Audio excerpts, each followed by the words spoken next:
Der schnarchende Schneemann. Im verschneiten Dorf Frostwelle liebten es alle, Schneemänner zu bauen. Doch es gab einen Schneemann, der etwas ganz Besonderes war, er konnte schnarchen. Sein Name war Snoozy, und sein Schnarchen war so laut, dass es wie Donner klang. Eines Winterabends hörten die Dorfbewohner ein tiefes Hurra, das durch die Hügel hallte. Es war Snoozy, der seelenruhig schnarchte.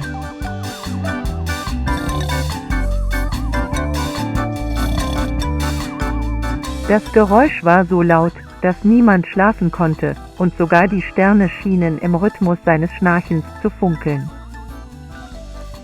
Die Dorfbewohner, die Snoozys Schönheitsschlaf nicht stören wollten, bastelten ihm einen riesigen Kopfhörer aus Baumwolle und glitzerndem Garn.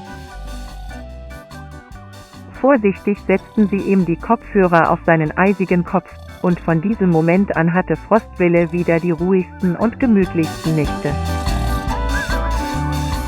Moral: Manchmal können ein bisschen Freundlichkeit und Kreativität die lustigsten Probleme lösen.